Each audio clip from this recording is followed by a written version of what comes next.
More power! You might as well just jump. The electric boogaloo. You blinded me with science. That's a stretch. Crisscross will make you.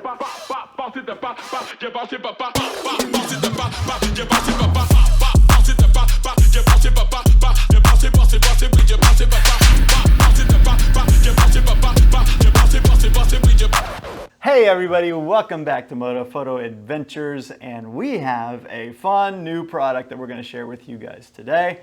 I know that Jason has not seen it, so you are getting an official, honest reaction. And as always, we were sent this product by this fantastic company, free of charge, but we never get paid. Free of charge. There it is. Are you getting the hint? Yeah. So this is an honest review. These are our official thoughts. So just wanted to let you know. And it's very similar. It's actually a competitor to a product that we already have. So we have some experience. So Yes, we do get to keep the product afterwards, so we have to put that caveat in there. Yes. It's not we're getting paid, but we get to keep the stuff. Sometimes we use them, sometimes we don't. You know. Depends on how the review goes, I suppose. Yeah. Yeah. All right, so without any other ado, you show me yours. Yeah. He has to throw in the wisecracks, doesn't he? Yes. You can't just stare through the peephole for 3 hours. Guys, this is the TOPDON JumpSurge1200. I'm really impressed with this. I've had a bit of time to play with it. I haven't actually jump started my bike because I keep my bike on a bike tender. But I've played with it. I've used it a good bit. I've charged it up. So it's a really neat product. But Jason has not seen it yet. So let's let him do the unboxing. Oh, wait a minute. I have to discuss something that I just found out about your bike. Okay. You said it's on Tinder. So then you asked yourselves, isn't there something more to life? Yes, we did. My knowledge of these gizmos in general is because Steve has one that is similar. Exactly. I suppose a competitor, if you will, yes? Correct. And it's the Noco GB40. Uh-huh. I'm not sure of the specifics necessarily, but we've used it. Yep. And we with a little bit of hassle, we used it successfully. User error hassle. Nothing against Noco.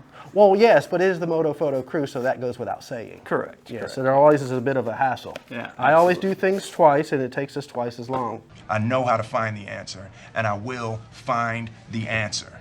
And we will compare some of the specs and tell you a little bit of my impressions, at least, the difference between the Noco GB40 and this new TOPDON, which, again, I'm pretty happy with. I'm still wondering how you say it.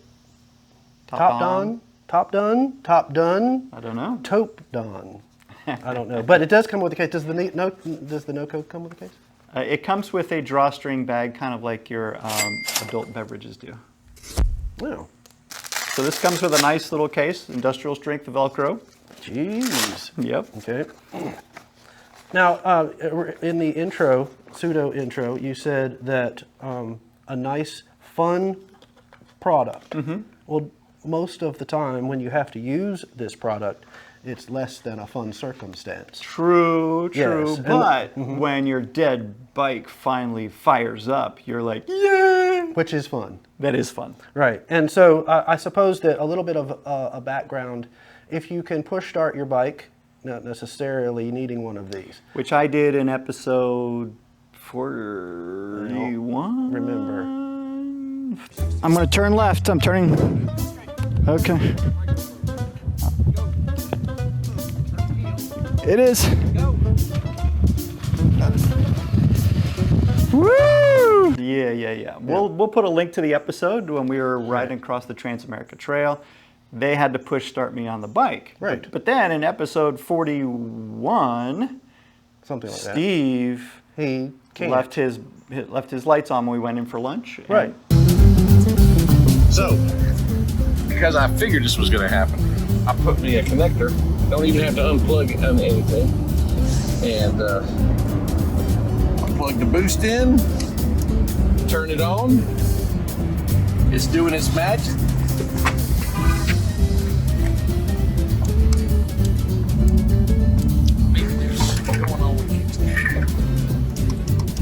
That didn't work out the way it was supposed to. His is a DCT, so he can't push start. Push start it, which is the reason that he bought his in the first place was so because he couldn't push start his bike. And that one, it's $100. It's like 99 bucks. Yeah, yeah. Do you know what the price of this one is? It's right now on Amazon for 50 bucks. We'll put a link in the So this is a half price, and we are here to find out, just according to the stats, Yep. if it's half as good. I guarantee you it's not. Okay, well, that's all we needed to know, really. It's as good, So- if not better. The Yes. spoiler alert. Do I need to turn all the lights on your bike so that we can Test it actually out. test it out? No, it's Okay, all right. we have to go to lunch later. Yeah. All right, so TOPDON JumpSurge JS1200 Jump Starter. This is more than a jump starter, please. Yeah, it's got a lot of really neat components to it. So you haven't really gone through all of it, but Oh no, I haven't even scratched the surface, as it were. the kit does have two separate compartments, and so this is the actual part that connects to your motorcycle, ATV, car, truck. This thing will jumpstart a 4-liter diesel or a 6.5-liter gas engine. I mean, if you have a big truck, this will bump it. The cool part about TOPDON is they make a lot of different products, some of them more powerful than this. This is actually their smallest, most compact one, which is what motorcyclists need, but they make a wide variety of stuff. And the neat thing is their products have multiple functions, multiple features. So first, of course, you do have a built-in flashlight, which is really cool. It's actually a very powerful 300 lumen flashlight. Whoa! What? Say what again? Say what again? I dare you. I double dare you, mother. And you press the button again and it gives you flashing mode, and you press it again, it gives you the SOS feature. So it's now going to function as an SOS beacon if you're stranded somewhere. Press it again to turn the light off. You do get indicators on the front here, 25%, 50%, 75%, and full power, so you always know how much juice you have. The really neat thing about it is once you fully charge it, it will last for a year. So you could stick it in your bike or your glove compartment of your car if you need this for your car. I'm going to get one for Cami, you know, just for safety. Have it in the glove compartment. It'll last for a year without having to charge it. And then that one midnight run when, you know, something dies, you've got that. But it's also a USB charger, so you said it has some other functions. Here's a little cap, all waterproof. I was about to ask that because you said throw it in your bike for a year. I was wondering. I was about to say, any puddles cause any hazards? It should be pretty durable. Okay. Yeah. I don't know that it necessarily is waterproof. I would not submerge it, but all the caps are rubberized and fit super snug. Awesome. The jack right here is where you're going to use to plug this device in for actually jump starting your bike. And one big difference I'll tell you about this versus the Noco GB40, which we were talking about that Steve has, the GB40 only has one USB port. This one has two USB ports. One's blue, one's white, and the blue one is your fast charge port. So you want to plug your phone in, get a quick boost. You can charge up your phone really, really fast.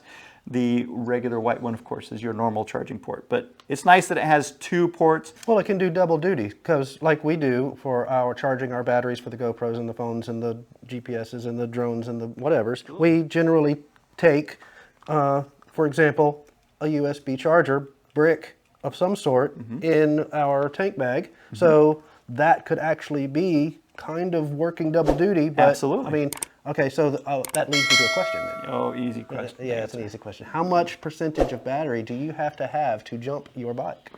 You don't have to have a huge percentage because this will actually jumpstart from a full charge. It'll jumpstart a bike 25 times. That's enough. So I would say at least 25%, you would be good to go for a couple of tries. Absolutely, absolutely. Okay, all right. And it'll fully charge the latest and greatest, newest phone 4 times from dead to four full charges. So it's pretty powerful. Nice. Another cool thing that I'll mention about this particular one is that it charges via a USB-C input. So that's really neat because, you know, all of our chargers for our GoPros, our drone, all our phones, or a lot of the phones anyway, use the USB-C. So I can plug this in, I can carry the same charger for my phone and the same charger for this thing. So when I'm in a hotel room, I don't have to carry multiple cables and multiple chargers. It is about time that everybody gets on the same page with the dadgum USB ports and C's and B's and A's and, and micros and... All right, cool. One other feature that I like about this particular charger that the Noco doesn't have is that it does have a 12-volt power output here as well. Now the 12-volt power output is not something that is used quite as common, but a lot of older products. You might have an old one of those micro fridges, micro refrigerators in your van if you're doing camper life or van life. We carry little air compressors to fill up our tires when we have a flat. Little cables for the air compressors. That's a 12-volt outlet that would charge those types of devices or run those types of devices. So that's kind of neat that they included that. I wonder, does it run a Cpap? Oh, dude, that's a great question. I mean, for medical purposes. Yeah. I mean, we know we are of the age that a lot of our friends, or a few of our friends, would have medical type of supplies, a Cpap at night or whatever, and they bring it along on their trips. Yeah. I'm wondering how many, that 12 volt is quite handy Yeah. if you can adapt it to. You know, that brings up another question. I wonder if it would run my heated gear. Also a really good question. It's the same plug. Then That's my heated gear outlet. possibly, Looks just possibly. the same. It looks, well, this one is you would need a male. No, I know, but Yep. this is a female too, so that looks exactly the same. Okay, well, there you go. Ah, We I'm have gonna have to potentials. test that out. Potentials. Because there's been many a night where we're out camping in some freezing weather, and I've been like, gosh, I wish I could just, put my heated gear underneath me and plug it in somehow. But no USB ports for your heated gear. Yeah, no, on your it gear. uses yeah. this old. That's kind of cool, actually. Ah, we'll get back to you on that. And if you're an electrician and you know of a better adapter way, then put comments and let us know, because we're not Yeah. electricians. Absolutely. Well, Now, that's pretty neat. The GB 40 is a 1,000 amp charger. This one is a 1,200.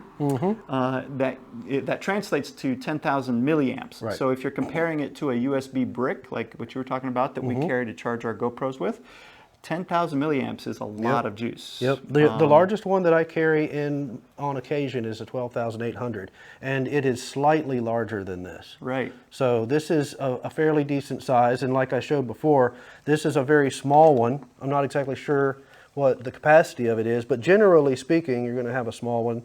But this is huge. It's a little bit larger than a phone. It's not super heavy. It does have some heft to it, obviously, because it's batteries, but that's what you get and you expect it. So that's kind of neat. Now, I have been telling you a little bit of positive things that I like better about this over the Noco. I will mention there are a couple of things that I like the Noco better for. Okay, lay it out there. All right. Oh, you're going to do my job this time. Yeah. Being the naysayer. Well, that's this is the one downside. Is Okay. the thing that I really like about Steve's Noco is that it comes with cables that, with the little circles that he can run a cable directly to his battery and leave the little pigtail hanging out. Like that. Like Something of that nature, yes. Exactly. So that when he goes to charge it, he simply plugs it into his pigtail, presses the charge button, turns it on, and starts his bike. With this one, of course, you're going to have these cables. The unique feature about the Noco is that it builds all of the protection circuitry into the device itself. With this one, a lot of the protection circuitry is built into this little box, this external piece. So you need both. So that's kind of a negative in terms of logistically, if you get stuck, how efficient it will be to jumpstart, because you have to take your seat off and access the battery. And we're speaking specifically to motorcycles. If you're in your car, this is nothing. It's in your trunk, and so it's not that big of a deal. But with the Noco, you're paying an extra $50 to get the extra pigtail and the thing that goes straight to the bike and blah, blah, blah. Yep. Yeah. And of course, if you're going to be using this through multiple vehicles, like I was talking about earlier, I might put one of these in Cammy's car. That's when it's all here. Whereas the Noco, you have to have the pigtail that's built into the under the seat. So anyway, so Depends on your use. That's a difference. Now, speaking of protection, we talked about the protections that are built into this little device. This unit comes with 7 very important protections, all built in to make sure that people like us don't screw up and fry some of our electronics. So it's got like heat protection, it's got all kinds of temperature protections built in, it's got back surge protection. So if Jason here pulls it out to charge his and puts the red on the black and the black on the red, Which will happen. that's pretty much a Jason thing. It is. It's not going to fry his circuitry or blow out his fuses or anything like that. It has its own built-in fail-safe that will turn that off. I feel like a very ineffectual Vanna White. I'm just standing with the product. The product. Hey, you're doing a great job. Yes, well. How heavy is it? How does it feel? Well, I mean, it's a battery, so it's going to have some heft to it, like I said earlier. But it's Is it heavier than your 1200 something battery that you? No. Yeah. No. See, it feels light to me for the power that for, it has. for the stuff that's in it and all the protections that are in it and all the outputs and inputs and whatnots. So nice. Ruggedness, the feel. What do you think? See, okay, I see a lot of YouTube videos where the people, you know, they bring it out of the box and it's all great, and then it feels good. I'm sorry, that doesn't work for me. Until you actually throw it on the ground, stomp on it, roll over it, bury it in the dirt, and it get rained on, you just don't know. Yeah. So, to comment on quality while you just hold it in your hand, I'd say give it a minute. But that's just me being honest. It feels solid. It feels solid. And all the little ports, the covers, I feel just suck right up to, yes. you know, cover them. You know, to be quite honest with our viewers, I'm really not going to go do a damage test. Right. I'm not going to throw it and break it and find out exactly what it does. Exactly. At some point, we will use it to jumpstart a bike, I'm assuming. Yep. But we're going to be carrying it in our tank bag, or, you so, know, my personal approach is going to be to store this under the seat and then carry this in my tank bag and use it as a regular USB charger, bearing in mind that I have to keep a little bit of charge on there in case I need it for emergencies. I think that I think one of the biggest benefits of having one of these is it'll be able to run a USB fan. And I need that right now. It's very hot. I am dying. It's hot. Well, I suppose we've covered just about everything. Is there any other tiny little details that you would cover that's worth mentioning? Do you have any other questions for me, counselor? Not a lot, but I will tell you that I saw a review that they thought that the light was kind of a gimmick. I don't at all. I think the light is brilliant. You know, 1 o'clock in the morning, you have to hold it down for 3 seconds or so. But 1 o'clock in the morning, you're driving home, you get a flat tire. Brilliant. Set that on the ground next to you while you're doing your work. Yep. Or, you know, your battery dies while you're out at the bar or whatever. You have a source of light. Now, when I'm camping, I carry my little headlamp, but I don't always have that with me. So if I'm keeping that in my tank bag to keep my GoPros charged and all that stuff, it's always going to be with me. I always have a flashlight. I think that's brilliant. Well, now that you mention that, I do keep a tiny little LED light in my tank bag, stuck to the side, so that I can turn it on for inside the tank bag if I need to see in the dark. Gotcha. So if this is already sitting in there, you just push the button for a minute, it lights up. There you go. Yeah, so thanks for watching, you guys. We are very impressed, or I am very impressed. Jason, maybe he'll give you a little down the road experience review. But that may be coming up really soon, because we have an exciting trip coming up, don't we? We do. At the end of this month, we're going to do the Mid-Atlantic Backroad Discovery route up toward Pennsylvania. Yes! There we go. Do you call it the MABDR or the MABDR? Leave that in the comments. More fun, big adventures coming from the Moto Photo Adventures team. And again, thanks to TOPDON for sharing this with us. We think it's a really neat product, and we'll do an on-the-road comparison review once we get together with Steve and can play around with his NOCO GB40. But for now, we're very impressed. TOPDON, half the price. It's like literally 49 bucks on Amazon right now. Go grab one.